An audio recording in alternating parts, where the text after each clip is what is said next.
Hi అండి, నేను మీ Neeraja. Welcome back to our channel. ఈరోజు గుండె నిండా గుడిగంటల సీరియల్ గురించి మాట్లాడుకుందామండి. ఈరోజు ఎపిసోడ్ చాలా బాగుందండి. ఎందుకంటే మీనా మళ్ళీ తన అత్తారింటికి అడుగు పెట్టింది. ఆషాఢం పూర్తి కాకముందే బాలు తనని ఇంటికి తీసుకొచ్చాడు కాబట్టి ప్రభావతికి చాలా కోపం వస్తుంది. సో స్కిప్ చేయకుండా చూడండి. ఇప్పుడు వీడియోలోకి వెళ్ళిపోతాం. ప్రభావతి, రే అక్కడికి వెళ్ళడానికి నీకు బుద్ధి లేదా? అసలు నువ్వే వచ్చావా? నీ భార్య పంపించిందా అని అంటుంది. నన్ను పంపించిన కాదమ్మా, తనే వచ్చింది అని మీనాకి చూపిస్తాడు బాలు. అప్పుడు ప్రభావతికి చాలా కోపం వచ్చేసి, ఏ మీనా, అసలు నువ్వు ఎందుకు వచ్చావు అని అంటుంది. అప్పుడు సత్యం, ఇంటికి వచ్చిన లక్ష్మీదేవిని ఎందుకు వచ్చావు అని అడుగుతారా అని అంటాడు. బాలు, నా భార్యనే కదమ్మా తీసుకొచ్చాను అని అంటుంది. ప్రభావతికి చాలా కోపం వచ్చేసి, అసలు నువ్వు ఎందుకు తీసుకొచ్చావు? ఆషాఢమనే కదా పంపించాను, ఆయన తనని రిటర్న్ పంపించాయి, అయినా ఆషాఢం పూర్తి కాకుండానే ఎందుకు తీసుకొచ్చావు అని ప్రభావతి చాలా కోపం చేస్తుంటుంది. రే బాలు, అమ్మాయిని ఇంటికి తీసుకొచ్చావు కదా, ఆషాఢం పూర్తి కాకుండానే తీసుకొచ్చావని మీ అమ్మకంత కోపం వస్తుంది అని అంటాడు సత్యం. అప్పుడు ప్రభావతి, మీనా మీ ఇంట్లో ఏదైనా సమస్య ఉందా అని అంటుంది. అప్పుడు బాలు, సమస్య తనది కాదమ్మా, సమస్య నాదేనమ్మా. నేను ఇంటికి వస్తే అన్నం ఉండదు, ఆ రోహిణేమో వంట చేయదు, నువ్వేమో ఉప్మా చేస్తుంటావు, కనీసం ఈ పసిబిడ్డ ఏమైపోతాడో అని నేను ఒక్కసారి ఆలోచించావమ్మా అని అంటాడు బాలు. అప్పుడు ప్రభావతి, ఏ పసిబిడ్డ, ఆ రోజంటే నాకు తలనొప్పి వచ్చింది కాబట్టి నేను చేయలేదు, రోజు అలాగే ఉండను కదరా, అయినా మీ భార్య రాకముందు వంట చేసి పెట్టాను కదా అని అంటుంది ప్రభావతి. అప్పుడు బాలు, నాన్న, అసలు మీనా వాళ్ళ ఇంట్లో అత్తమ్మ పూల కొట్టుకు వెళ్ళిపోతుంది, ఇక శివ సుమతేమో కాలేజీకి వెళ్ళిపోతారు, డే అంతా మీనా ఒక్కతే ఉంటుంది కదా, అందుకే తీసుకొచ్చాను నాన్న అని అంటాడు బాలు. అప్పుడు ప్రభావతి, రే సాంప్రదాయాలు ఆచారాలు మార్చడానికి నువ్వెవర్రా, అసలు ఎందుకు తీసుకొచ్చావు అని అంటుంది. అప్పుడు బాలు, మీ పెళ్ళయ్యాక బామ్మ నిన్ను మీనా వాళ్ళ ఇంట్లో భోజనం చేయాలని చెప్తే నువ్వు వెళ్ళి చేసావా, అది సాంప్రదాయం కదా అని రిటర్న్ మాట్లాడతాడు బాలు. అప్పుడు సత్యం, వదిలేయి, అయినా వాడు భార్యను వాడు తీసుకొచ్చాడు, ఆ మాటకొస్తే రోహిణి కూడా ఇక్కడే ఉంటుంది కదా, అయినా మన కాలం పద్ధతులు ఈ కాలం పిల్లలు పాటించాలంటే ఎక్కడ కుదురుతుంది, ఎక్కడ వాళ్ళు అక్కడ ఉంటేనే మంచిది, అయినా నువ్వు వెళ్ళి పని చూసుకో అని అంటాడు సత్యం. తర్వాత బాలు మీనా వాళ్ళ రూమ్లోకి వెళ్ళగానే, ఏవండి విన్నారా, మీ అమ్మగారు ఏమంటున్నారో అని అంటుంది మీనా. అప్పుడు బాలు, మా అమ్మ అలా అనడానికి కారణం వేరేలే ఉందిలే అని అంటాడు. మీనా, అదేంటండి నాకు చెప్పకూడదా అని రిక్వెస్ట్ చేస్తుంది. అప్పుడు బాలు, ఆయన నా మనసు ఎవరికి అర్థం కాదులే, నా గుండె ఎంత స్వచ్ఛమైనది అనేది ఎవరికి అవసరం లేదులే అని అంటాడు. మీనా, ఇప్పుడు గుండె స్వచ్ఛంగా ఉండడానికి మీరు కారణం చెప్పకపోవడానికి సంబంధం ఏంటండి అని అంటుంది.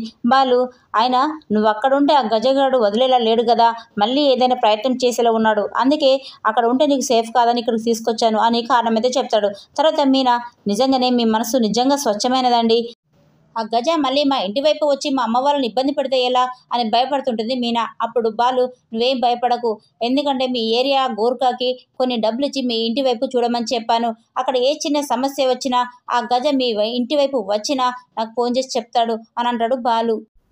తర్వాత రోజు బాలు ఇంటికి ఒక అతను సరుకులు తీసుకుని వస్తాడు. అప్పుడు బిల్లు చూస్తే 30,000 ఉండడం చేత బాలు షాక్ అయిపోతాడు. ఏంట్రా ఇది అనగానే, తను ఆర్డర్ చేస్తే తీసుకొచ్చాను సార్ అని అంటాడు. సరేనా సార్, నా బిల్లు ఇస్తే వెళ్ళిపోతానంటే, బిల్లు సంగతి నేను తర్వాత చూసుకుంటాను, నువ్వు వెళ్ళు అని తననైతే అక్కడ నుండి పంపిస్తాడు. తర్వాత, ఏంటి నాన్న ఇది, నెలకి 30,000 సరుకులు తెప్పిస్తున్నారా ఏంటి అని లిస్ట్ అంతా ఓపెన్ చేస్తే అందులో ఆలివ్ ఆయిల్ ఉంటుంది. నాన్న, ఏంటిది, మన ఇంట్లో వాడేది మామూలు ఆయిలే కదా, అయినా ఆలివ్ ఆయిల్ ఏంటి అని అంటాడు బాలు. మీనా, అవునండి మామూలు ఆయిలే వాడుతున్నాం అని అనగానే ప్రభావతి, రోహిణి వాడుతుంది అని అంటుంది. బాలు చాలా కోపంతో అన్ని బాక్సులు ఓపెన్ చేసి చూడగా అందులో డ్రై ఫ్రూట్స్ అలాగే పార్లర్కు సంబంధించిన కాస్మెటిక్స్ మెటీరియల్స్ అన్నీ అందులో ఉంటాయి. అప్పుడు మనోజ్కి పిలుస్తాడు. బాలు పార్లర్కి సంబంధించిన కాస్మెటిక్స్ అన్నీ కూడా చూపిస్తూ, రై ఏంట్రా ఇవి, అయినా నీ డబ్బులతో నీ భార్యకు ఖర్చు పెట్టు, అంతేగాని అనవసరమైన వాటికి నేను ఖర్చు పెట్టాను అని బాలు అంటాడు. అప్పుడు ప్రభావతి తను చాలా బాధపడుతుంది, వదిలేయి అని అనగానే సత్యం, ప్రభావతి, మోసేవాడికి తెలుస్తుంది బరువు విలువ, అంతేగాని 30,000 తను ఎక్కడి నుండి కడతాడు, అయినా బాలు ఆర్డర్ చేశారు కదా, వాడు రిటర్న్ ఎందుకు పంపించడు, వదిలేయి అని అంటాడు.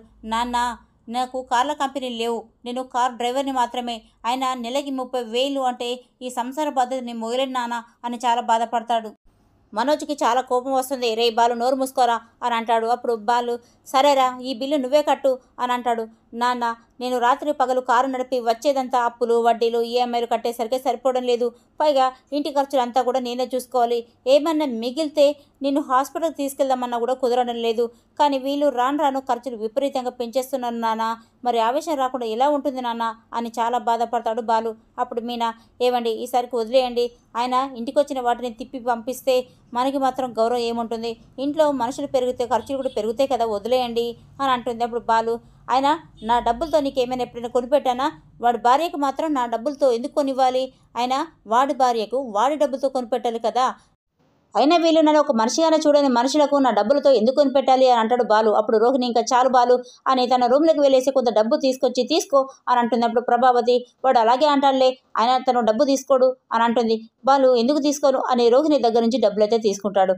తర్వాత అవును రోహిణి, ఇంతవరకు ఈ డబ్బులు నువ్వు తీయలేదు కదా, ఇప్పుడు ఎక్కడి నుండి తీసుకొచ్చావు అని అంటాడు. అప్పుడు రోహిణి అది నా పార్లర్కు సామాను కొనడానికి దాచిపెట్టాను, తీసుకో, అయినా ఫస్ట్కి మనకి జీతం వస్తుంది కదా, ఈ నెల నుండి ఇంటి ఖర్చులు మొత్తం మేమే చూసుకుంటాం. తర్వాత బాలు నా కోపం అంతా నీ మీద కాదమ్మా, అంతా వాడి మీదే అని అంటాడు. అప్పుడు రోహిణి నా కోపం కూడా నీ మీద కాదు అని అక్కడ నుండి రూమ్లోకి వెళ్ళిపోతుంది. మీనా ఎందుకు అలా అన్నారండి, తను చాలా బాధపడుతుంది కదా అని తను అక్కడ నుండి వెళ్ళిపోతుంది.